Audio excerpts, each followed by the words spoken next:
this is Barnstorming. Welcome, welcome. This is Priscilla Barnes, and today I am here with a phenomenal actor. His name is Del Zamora. His big break was Repo Man, which is quite a big break. You might know him from True Blood, from Born in East LA, from Robocop. Robocop. He actually has 164 combined credits. He's got like 68 movies, 66 television. I went through it and I just kind of gave up. I thought, I'll never memorize all these titles, and that doesn't even include when he played himself. His latest, the reason I'm happy to have him today, and also my husband is in the studio today because they were childhood mates. They were neighbors in Albuquerque, and they both...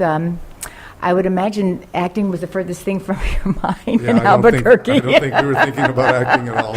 And they both became actors, which is other stories. But the first story that Del was telling us about that I had to stop him so we could get the best stuff on Mike was he has just not finished, he's in the process. He has a Kickstarter campaign, Indiegogo campaign. Is a Kickstarter? A GoFundMe. And you've been at this for what, about a year? No, actually, the GoFundMe is for The Last Brown Beret, and I started shooting this movie, believe it or not. Ted doesn't know this. The Last Brown Beret. 5 years ago.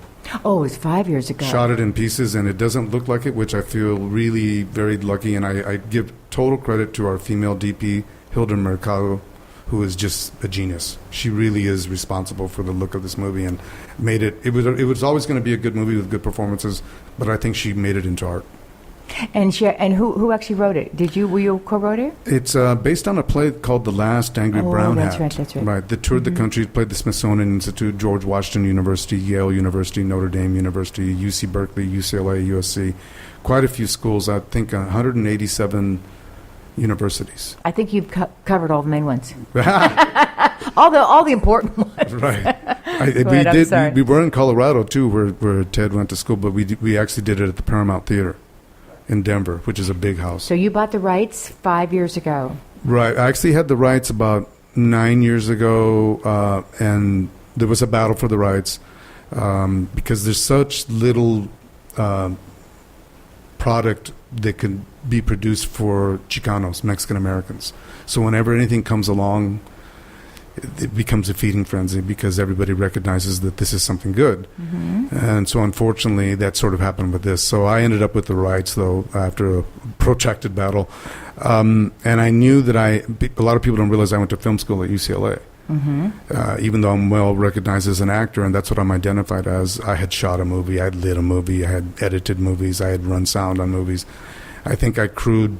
Yeah, you crewed a few. About 52 or something movies over the years. And I still crew, like right now I need money because I'm... But that's the wonderful thing, because when I was watching the clips of this movie, they were all saying, Del has to, fund us because Del has to go to work. Otherwise, we just have to wait for Del. So every dime Del makes, he pours right into the movie. I mean, he is not. I mean, Del talks the talk and he walks the walk. Right. He is the real deal, which is why I wanted to interview. Right. No, all my True Blood money, the Red Road money, Saints and Strangers money, Lopez on TV Land money, Longmire money. It's all in the movie, which would have been crazy. And Ted knows my mother. And when I first told her I was going to make the movie, I think that year, 5 years ago, when I first started to make it, and I was sort of forced into production. I liken this production to doing, when you build a boat, you build it in a dry dock.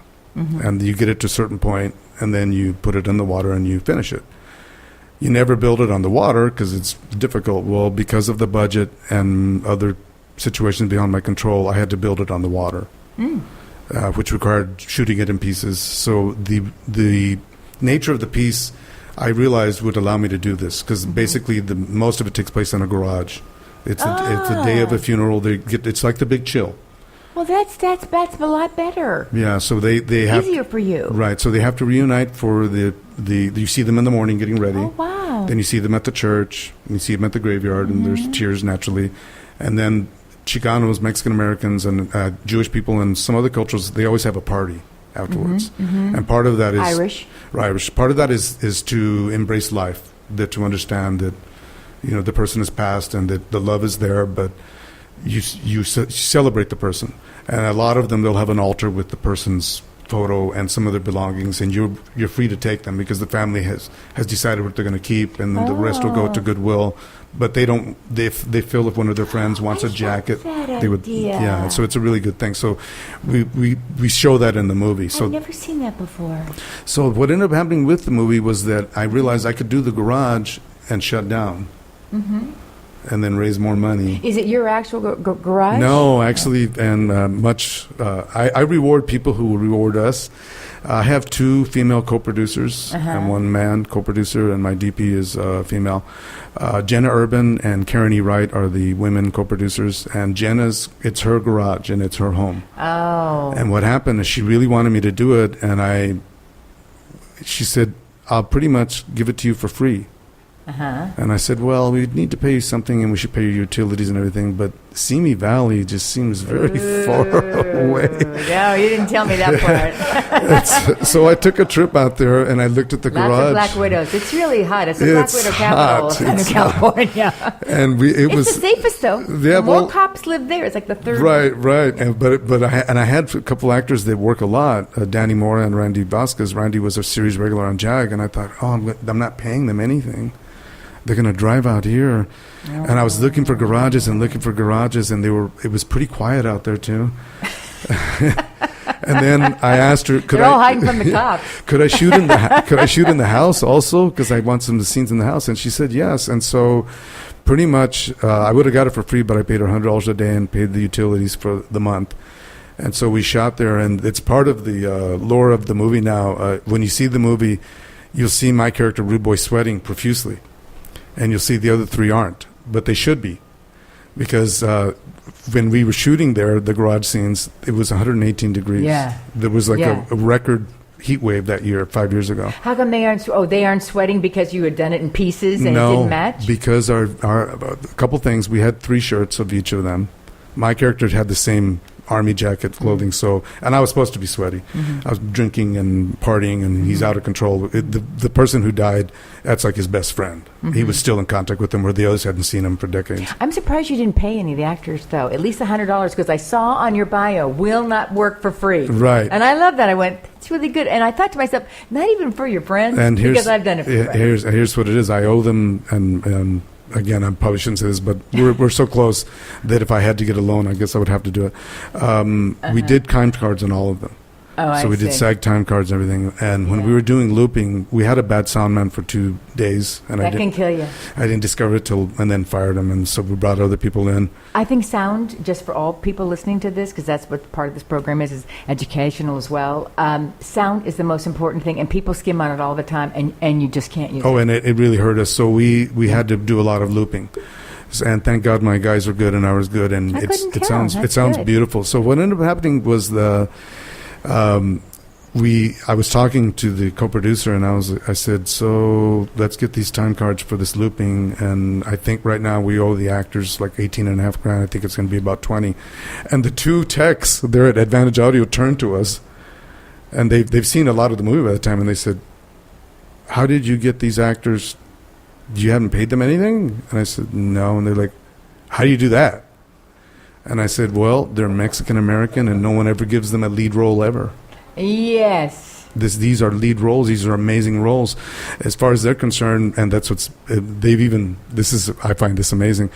I've told them, listen, if we may have to come up with the money eventually, because we're kind of need to do it. We're exposed, because I haven't paid. They all agreed that if we was going to get in trouble, that they would all pull the money together and pay themselves, which is a tribute to how good the movie is and how important the movie is to them. You're so smart, because I've always said that when they go, how do you get this name? How do you get this name to do a part? I go, don't offer them something that they're known for. If they're known for drama, offer them a comedy. If they're comedy, offer them drama, and you can really get amazing talent. But I wanted to say, your next movie, you have to shoot it in a van. And I only say that because as long as it's not hot. When I was reading his bio before he came to Repo Man, he said he did most of his 80% of his shorts when you worked at UCLA, and you would do crew. And when you came to LA, you lived out of your van for 3 years, And was it 5 months? 5 months. With your dog Chiva? Chivo. And I thought to myself, I better read up on this man, because if anybody that says, right, 3 years and 5 months, he's a very anal, particular person, and probably really good in bed. Because I have found that people that are really anal are really good lovers. And I said to Ted, I go, has he ever been married? He goes, no, but he always has a girlfriend. And then I think she was your girlfriend in the clip. I mean, she was a wow. Wow, anal and good lovers in the same sentence. But anyway, I didn't mean to start that. It just came to my head. Okay. But the main thing is that he was in his van and he said, and this is real laughter. This is what real laughter sounds like. I love the show already. No can. But then he said, and you had mentioned when he did Repo Man, yes. he was still living out of his van. Yes, and why is that? Was that Ted, a personal I don't think reason? you ever met my father, did you? I don't think, no. My father was a deadbeat father. He left. My mother's my hero. I love my mother. My dad left when I was 5. We were in Roswell. I had a newborn sister, Trudy, and another sister who was about 1.5, Joan. So you're the eldest. I'm the eldest, right. And so I saw all this up close and personal, and they would fight horribly. And when I was born, my father was 17.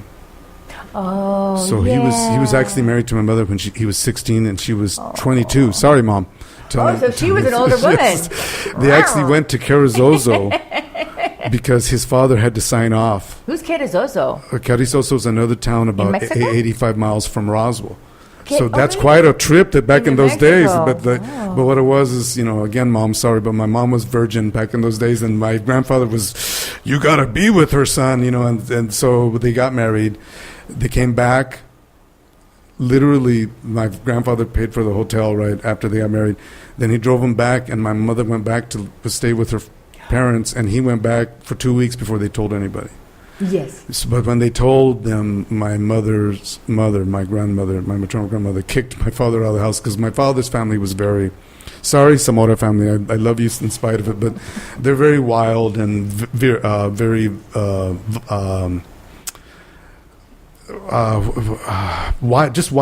feral.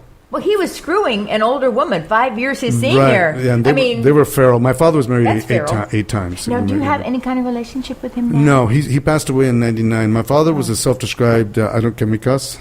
Yeah. Self-described fucker, fighter, wild horse rider. I don't think we can cuss like that. No, I'm only kidding. Now, that's the name of it. Now, if there was a movie with that title, come on. Yeah, well, that ought to be your next movie. I actually have been writing a book about him, and that's the title of it. He was a fucker, fighter, wild horse rider. So my father was really like John Hamm, that good looking. I always said he brought the men out in women. Oh, because I would never see women behave like men except like around guys like my father and like Warren Beatty. I worked with Warren, and when he was younger, Warren, they would turn heads. What was that movie? Town and Country. Town and Country. Diane Keaton. And so he would turn heads. He would turn women's heads, and also sometimes he'd call me Fish because our name is Delphine, which means dolphin. So I'm the fourth. So he would say Fish. So we were in computers back then. Delphine. Right. And he used to say, one time we were going to lunch, and he says, I'll go get the car, Fish, and I'll see you out front. And there was these two How come he named you Fish? Because you look like a fish? Well, his name is Delphine also. Oh. So I was the fourth, yeah. I'm sorry. I think they were sailors. That's right. That's right. Okay. I think they were sailors. So they're my great-great-grandfather. So they were these two executive secretaries, like the kinds that are in the movies, these beautiful, leggy gals. And my dad's my size, 5'8", and he gets out of the elevator, and the elevator's closed, and they both turn to me, and one says, your brother's hot. And she bites her hand. And I said, that's my father. And the girl goes, Father! And then she said, what happened to you? And that's when you thought, I better learn how to be good I was at like, bed. oh, man, this is brutal. This is brutal. So I'm short, but I'm a good fuck. So So my father was very much a ladies' man. Oh. And he cheated on my mother all the time. And they got married twice, by the way. So did Ted's mother and father got married twice. Yeah, they got married twice. So they got married. What's the deal? I was born. You're like a lot of pain. Right, yeah. It's a very Catholic thing. It's a non-Catholic Well, thing. I think there was the sex and the lust and everything. And then a bunch of beating. And then young and stupid and very That's the first immature. time, but what's the second time? Well, that's what we always tell my mother. because she says, "I'm so sorry I settled with you." And the middle sister says, "The second time, mother? What about that? The first time, okay, that's a bad mistake, but what happened?" So basically.